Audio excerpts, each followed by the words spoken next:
गांव में भीमा और प्रताप ने साथ ही एक छोले भटूरे। भीमा और प्रताप बचपन के दोस्त थे। वो दोनों मिलकर काम किया करते थे और मुनाफा भी आधा आधा बांट लेते थे। ये ले भाई, इस महीने का आधा मुनाफा। अच्छा है, मुनाफा बढ़ता जा रहा है। दोनों दोस्त हमेशा मुनाफा बढ़ाने के बारे में सोचते थे।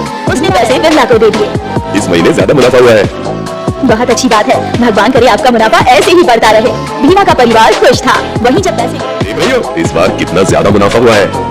क्या देखो, आधे पैसे तो वो भीमा ले जाता है। सोचो, अगर पूरे पैसे तुम्हें मिलते तो तुम हर महीने मेरे लिए गहने बनवाते। पर क्या फायदा, तुम दिन भर इतनी मेहनत करो और बस आधा ही मुनाफा कमाओ। ऐसे क्यों बोल रही हो? भीमा भी तो मेरे जितनी ही मेहनत करता है।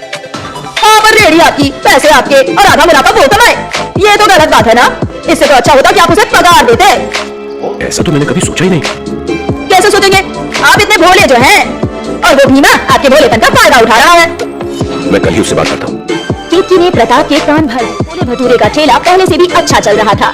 एक शाम की बात है। तो हमारे बचत के पैसे भी खर्च हो रहे हैं। मुझे जल्द से जल्द कोई काम ढूंढना ही होगा। मिल जाएगा। कैसे मिलेगा? मुझे छोले भटूरे के सिवा कुछ बनाना आता ही नहीं है। तो पापा, आप वही बनाइए। क्या? सही तो कह रही है बच्ची, आप भी अपने छोले भटूरे की रेडी डाल दीजिए। रेडी खोलने के पैसे तो है ही हमारे पास। तो मैं अकेली रेडी कैसे संभालूंगा? मैं और शीतल है ना, हम आपकी मदद कर देंगे। और क्या पता, अगर भगवान की कृपा रही तो आपकी रेडी बहुत मशहूर हो जाएगी। हाँ, रेडी तो मैं खोल ही सकता हूँ। विमला ने भीमा को प्रोत्साहित कर दिया। अब वो खुद की छोले भटूरे की रेडी खोलने वाला था। कुछ दिनों बाद भीमा ने गाँव के पूरा मुनाफा मिले। अगली सुबह जब दोनों ने रेडी खोली। सुन भाई, ये रेडी मेरी है। इस व्यापार के लिए पैसे भी मैंने लगाए, तो इस नाते ये व्यापार सिर्फ मेरा हुआ। अगर तुझे यहाँ काम करना है तो मैं तुझे तनख्वाह दे सकता हूँ, और मुनाफे में भागीदारी नहीं। ये अचानक तुम्हें क्या हो गया भाई? मेरी आंखें खुल गई है। तू मेरे भोलेपन का फायदा उठा रहा है। भाई, इस व्यापार को बनाने में मैंने कितनी मेहनत की है।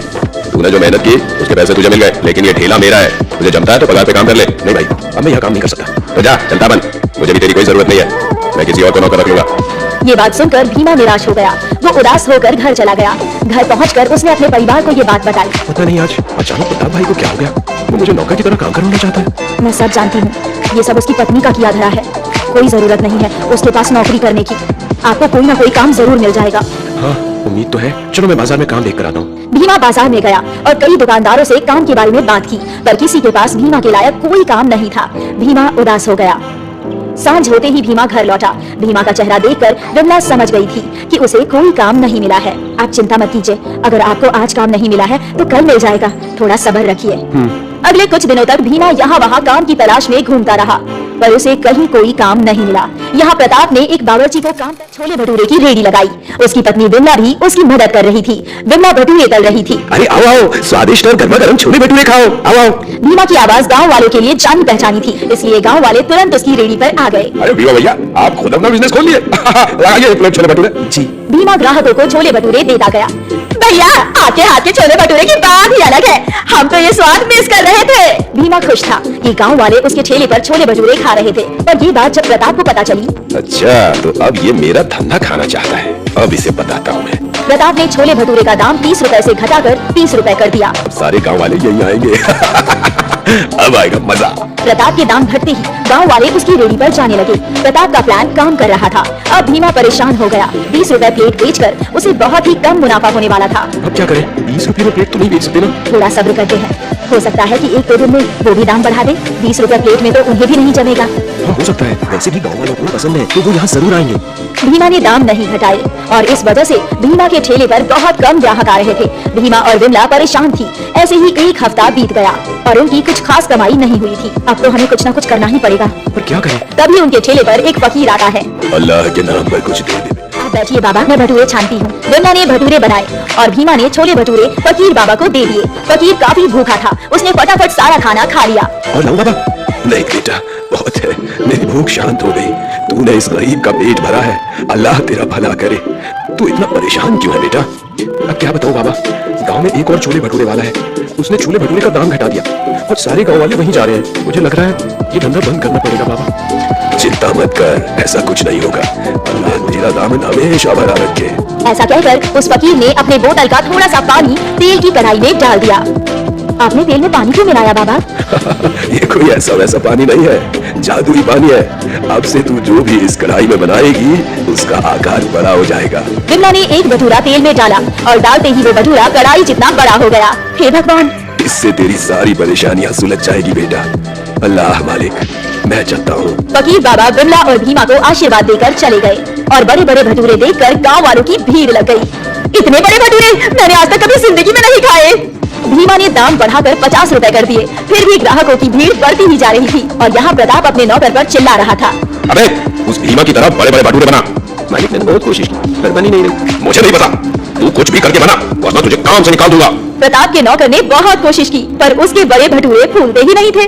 धीरे धीरे प्रताप के ठेले पर ग्राहक कम हो गए और भीमा के ठेले पर बहुत ग्राहक बढ़ गए। दूर दूर से लोग भीमा के बड़े छोले भटूरे खाने आने लगे।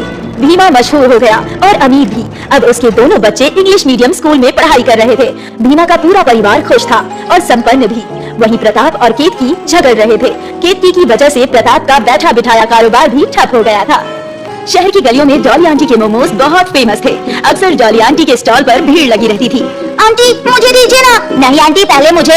अरे बाबा मैं दोनों को दे रही हूँ, रुको। अब डॉली आंटी पहले की तरह फुर्ती से काम नहीं कर पाती थी। उनके शरीर भरा है, अल्लाह तेरा दामन हमेशा भरा रखे। ऐसा कहकर उस फकीर ने अपने बोतल का थोड़ा सा पानी तेल की कढ़ाई में डाल दिया। आपने तेल में पानी क्यों मिलाया बाबा? ये कोई ऐसा वैसा पानी नहीं है, जादुई पानी है। अब से तू जो भी इस कढ़ाई में बनाएगी उसका आकार बड़ा हो जाएगा। विमला ने एक भटूरा तेल में डाला और डालते ही वो भटूरा कढ़ाई जितना बड़ा हो गया। हे भगवान, इससे तेरी सारी परेशानियां सुलझ जाएगी बेटा। अल्लाह मालिक, मैं चाहता हूँ। फकीर बाबा विमला और भीमा को आशीर्वाद देकर चले गए और बड़े बड़े भटूरे देखकर गांव वालों की भीड़ लग गई। इतने बड़े भटूरे मैंने आज तक कभी जिंदगी में नहीं खाए। भीमा ने दाम बढ़ाकर 50 रुपए कर दिए। फिर भी ग्राहकों की भीड़ बढ़ती ही जा रही थी और यहाँ प्रताप अपने नौकर पर चिल्ला रहा था। अबे उस भीमा की तरह बड़े बड़े भटूरे बना। मालिक मैंने बहुत कोशिश की पर बनी नहीं रही। मुझे नहीं पता, तू कुछ भी करके बना वरना तुझे काम से निकाल दूंगा। प्रताप के नौकर ने बहुत कोशिश की पर उसके बड़े भटूरे फूलते ही नहीं थे। धीरे धीरे प्रताप के ठेले पर ग्राहक कम हो गए और भीमा के ठेले पर बहुत ग्राहक बढ़ गए। दूर दूर से लोग भीमा के बड़े छोले भटूरे खाने आने लगे। भीमा मशहूर हो गया और अमीर भी। अब उसके दोनों बच्चे इंग्लिश मीडियम स्कूल में पढ़ाई कर रहे थे। भीमा का पूरा परिवार खुश था और संपन्न भी। वहीं प्रताप और केतकी झगड़ रहे थे। केतकी की वजह से प्रताप का बैठा बिठाया कारोबार भी ठप हो गया था। शहर की गलियों में डॉली आंटी के मोमोज बहुत फेमस थे। अक्सर डॉली आंटी के स्टॉल पर भीड़ लगी रहती थी। आंटी मुझे दीजिए ना। नहीं आंटी पहले मुझे। अरे बाबा मैं दोनों को दे रही हूँ, रुको। अब डॉली आंटी पहले की तरह फुर्ती से काम नहीं कर पाती थी। उनके शरीर भरा है, अल्लाह तेरा दामन हमेशा भरा रखे। ऐसा कहकर उस फकीर ने अपने बोतल का थोड़ा सा पानी तेल की कढ़ाई में डाल दिया। आपने तेल में पानी क्यों मिलाया बाबा? ये कोई ऐसा वैसा पानी नहीं है, जादुई पानी है। अब से तू जो भी इस कढ़ाई में बनाएगी उसका आकार बड़ा हो जाएगा। विमला ने एक भटूरा तेल में डाला और डालते ही वो भटूरा कढ़ाई जितना बड़ा हो गया। हे भगवान, इससे तेरी सारी परेशानियां सुलझ जाएगी बेटा। अल्लाह मालिक, मैं चाहता हूँ। फकीर बाबा विमला और भीमा को आशीर्वाद देकर चले गए और बड़े बड़े भटूरे देखकर गांव वालों की भीड़ लग गई। इतने बड़े भटूरे मैंने आज तक कभी जिंदगी में नहीं खाए। भीमा ने दाम बढ़ाकर 50 रुपए कर दिए। फिर भी ग्राहकों की भीड़ बढ़ती ही जा रही थी और यहाँ प्रताप अपने नौकर पर चिल्ला रहा था। अबे उस भीमा की तरह बड़े बड़े भटूरे बना। मालिक मैंने बहुत कोशिश की पर बनी नहीं रही। मुझे नहीं पता, तू कुछ भी करके बना वरना तुझे काम से निकाल दूंगा। प्रताप के नौकर ने बहुत कोशिश की पर उसके बड़े भटूरे फूलते ही नहीं थे। धीरे धीरे प्रताप के ठेले पर ग्राहक कम हो गए और भीमा के ठेले पर बहुत ग्राहक बढ़ गए। दूर दूर से लोग भीमा के बड़े छोले भटूरे खाने आने लगे। भीमा मशहूर हो गया और अमीर भी। अब उसके दोनों बच्चे इंग्लिश मीडियम स्कूल में पढ़ाई कर रहे थे। भीमा का पूरा परिवार खुश था और संपन्न भी। वहीं प्रताप और केतकी झगड़ रहे थे।